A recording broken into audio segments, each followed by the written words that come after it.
Here we are, video number 12, reconstruction of a Suzuki Sirus 14 knockoff harp. Okay, let's get started.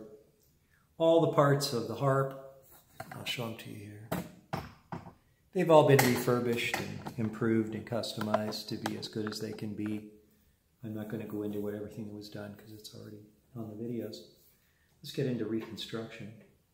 I'd say, first of all, you want to keep all your parts in a sealed, in a bin like this so you don't lose them. And you want to work in an area where if something drops you can find it, not carpeting. This is a wood floor and I have a lip on this table that goes all the way around. The first thing of course is you want to place your reed plates properly on there, and of course I mark these as the bottom. Okay, that's the bottom. And the other one is the top.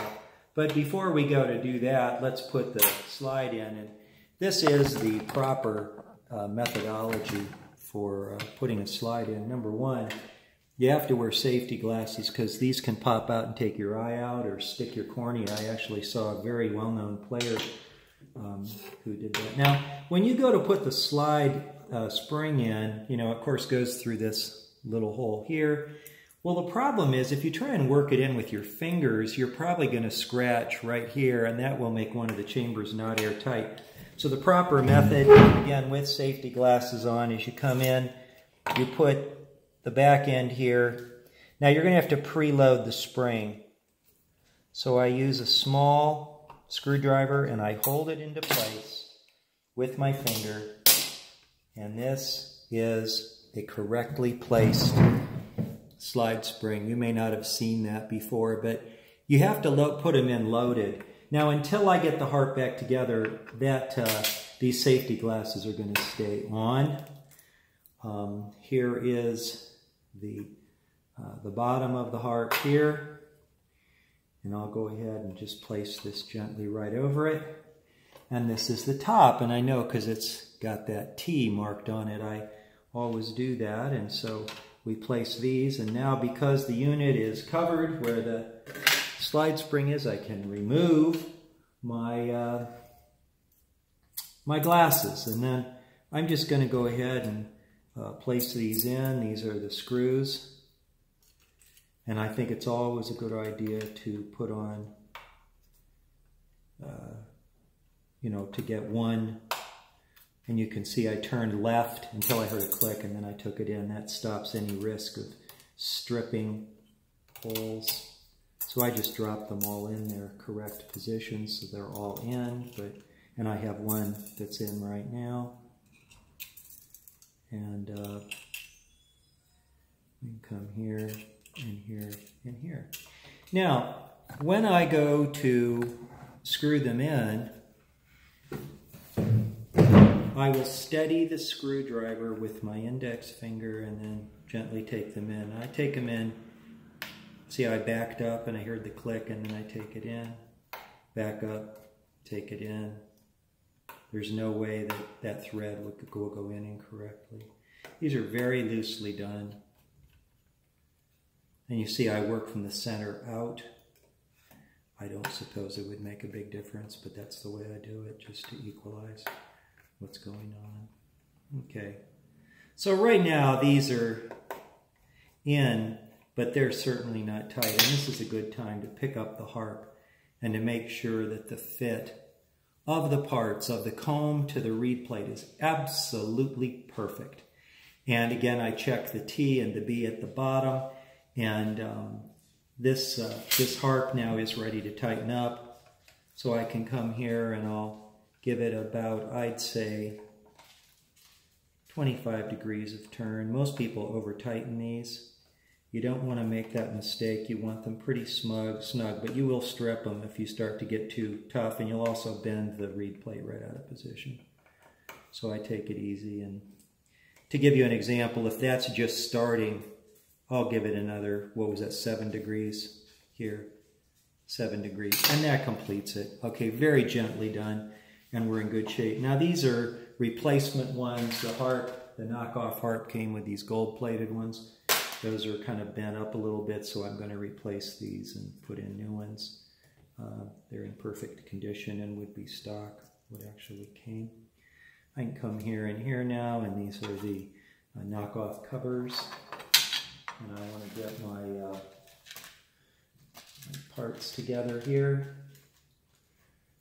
I have 1, 2, 3, and 4, and I'm ready now to put the covers on. I put them on as quickly as I can because they offer the harp a modicum of protection, and the way I do it is I pick up the instrument and then I place the bottom ones in, holding it with my finger, and I come in and drop the screw. Then I let my finger drop down a little bit to make sure that this can get started. I just want to start it. Come to here, put it in, flip it over, come into the hole, let my index finger drop so that it can seat, and come in, place it on the table and push down to properly seat the covers. And I check to make sure in the back that it is correct, that these stanchions are in here correctly, and I'll come in now and pretty gentle on my pressure to put the covers on.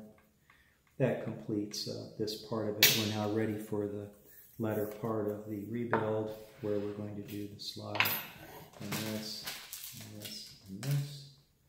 And of course, I have 1, 2 of these little bumpers. Now, the slide on this unit, the bottom portion of the slide runs on plastic and the upper runs on metal. Step number 1, this is Hetman's lubricant 13. It's light bearing and linkage.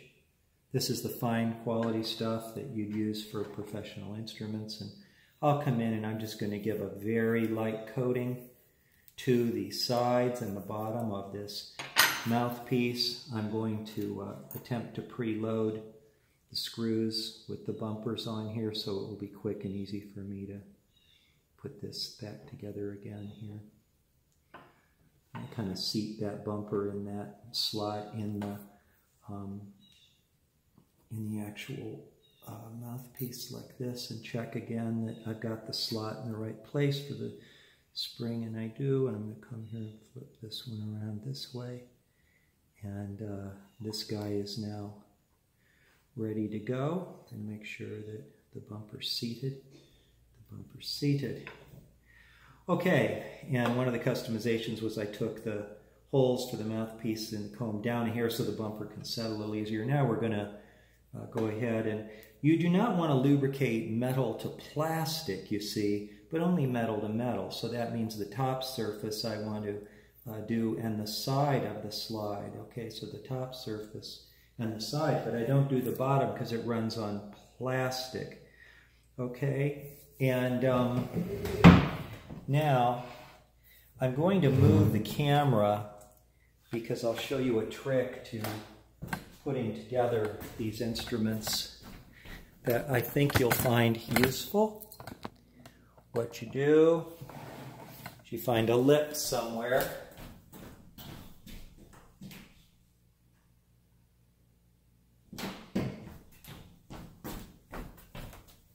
I think you can see this. I'm going to back the harmonica onto a lip. I'm going to come here, holding it into position.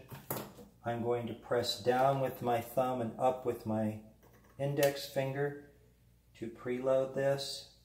And I'm going to drop the mouthpiece into position, and I'm going to seat it properly. Make sure that the slide is in here properly. It popped out, so here we go. And we have this and this. And come in here. And there we go. Now it's in. And come in very gently with these screws. Come in here and here. I'm just taking a look at what I have. Now I'm coming for my final tightening. Come to here. That's what I want to hear. That sound. Not so much clickety-click, but more clock-clock. Coming in here.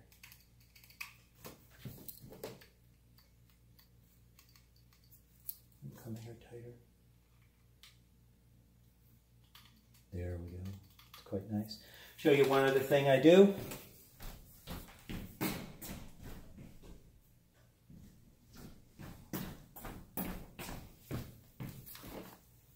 Most of the wear on the slide occurs right here where it goes in, so I give it a teeny drop,